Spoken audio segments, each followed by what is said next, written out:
အားလုံးပဲမင်္ဂလာပါကျွန်တော်နာမည်ဝနိုင်ထွန်းဖြစ်ပါတယ်ဒူဘိုင်းကနိုင်ငံ9နိုင်ငံက restaurant တွေမှာစပြီးတော့အလုပ်လုပ်မယ်ဆိုလို့ရှိရင်လူကြီးမင်းရနိုင်တဲ့လစာတွေကိုကျွန်တော်တွက်ပြပေးတော့မှာဖြစ်ပါတယ်ပထမဆုံးအနေနဲ့လူကြီးမင်းဟာ Moroccan restaurant မှာလူကြီးမင်းအလုပ်ရမယ်ဆိုလို့ရှိရင်လူကြီးမင်းရဲ့လစာက1900လောက်ရပါလိမ့်မယ်အဲ့ဒီရဲ့လစာကဘာပေးမလဲဆိုတော့နေလူကြီးမင်းကို accommodation ပေးမယ် transportation ပေးမယ်အစားတောက်ကတော့အဲ့ဆိုင်က50ရာခိုင်နှုန်း discount နဲ့အစားတောက်စားလို့ရတယ်တစ်ကတော့အဲ့ဆိုင်ပေါ်မူတည်ပြီးတော့ပို့ပြီးတော့ရလိမ့်မယ်အကြမ်းများအဖြစ်တော့မိမိက1000ကျော်1500အဲ့လောက်တော့မိမိလာစားပို့လိုက်မယ် okay မိမိက Italian restaurant မှာမိမိအလုပ်လုပ်မယ်ဆိုလို့ရှိရင်အဲ့ဒီမှာစီမင်းနေနဲ့ချိန်တယ်အဲ့ဒီမှာ2500ပေးတယ်ပေါ့အဲ့ဒီမှာじゃဘာလို့ဆိုနေစရာရော transportation မပေးဘူး2500ပေးတယ်စားစရာကလည်း on duty ဥမာတစ်နက်ပဲမိရဆိုတစ်နက်ပဲစားမယ်နှစ်နက်မိရဆိုနှစ်နက်ပဲစားအဲ့ဒါက Italian restaurant အဲ့ဒီလည်းမိမိ1000ကျော်1200 1300အဲ့လောက်ပဲမိမိပို့လိုက် okay Iranian restaurant မှာလုပ်မယ်ဆိုလို့ရှိရင် Iranian restaurant အများစုကတော့နေစရာစားစရာငိမ့်ဆိုတာတိတ်မတွေ့ဘူးပေါ့Okay Iranian restaurant မှာလူချင်းမင်းလုပ်မယ်ဆိုလို့ရှိရင်လူချင်းမင်းရဲ့လစာက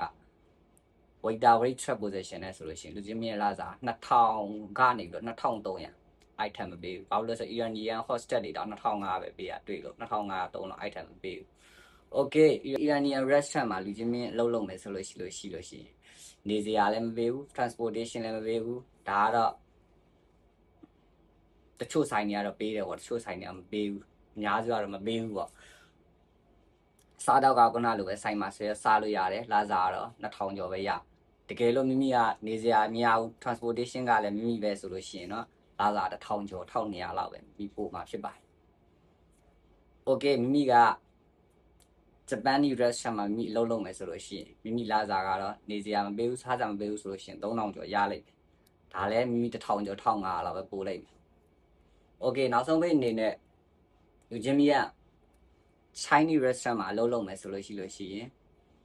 နေစားငိမ့်1800နဲ့ရလိမ့်မယ်နေစရာစားစရာ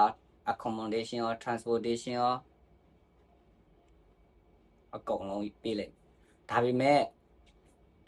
တတိတွေကဘလိုမျိုးမြုပ်ကွက်တွေလောက်တတ်လဲဆိုတော့ဥပမာလူချင်းမီကမိုရိုကန်ဆာမှာမိုရိုကန် restaurant မှာအလုပ်ရတယ်ထားလိုက်အဲ့ဆိုရှင်လူချင်းမီရဲ့လစာ1900ထားလိုက်ဒါပေမဲ့နေစရာစားစရာပေးထားတယ်ဒါပေမဲ့အဲ့ထက်စားစရာကို50ရာခိုင်နှုန်းဖြတ်ထားအီရန်နီယန်ဆိုင်လည်းအဲ့လိုပဲအီတလီဆိုင်လည်းအဲ့လိုမျိုး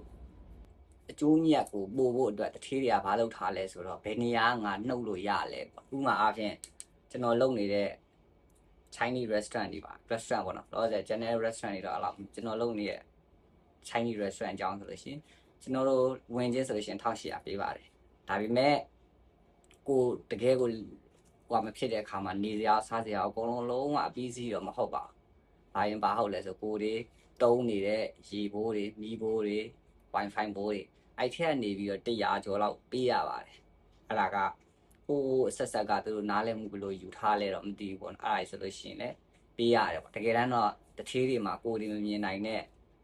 နောက်ဆက်တွဲလောက်ထားတဲ့အရာလေးတွေရှိတတ်တယ်ပေါ့နော်အဲ့လိုမျိုးဟာလေးတွေလည်းတခါတည်းကိုက contract မချုပ်ခင်ကတည်းကအသေးစိတ်ကိုမေးအဲ့ဒီမှာဘာလို့လဲဆိုလို့ရှိရင်မိုရိုကန်ဆိုင်မှာဆိုလို့ရှိရင်မိုရိုကန် waiter တွေရှိလိမ့်မယ်ကျန်တဲ့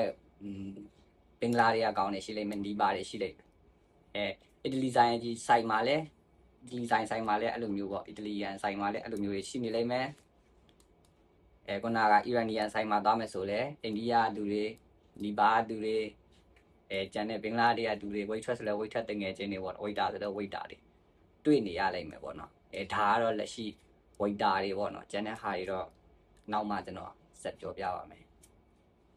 အားလုံးကိုကျေးဇူးတင်ပါတယ် bye bye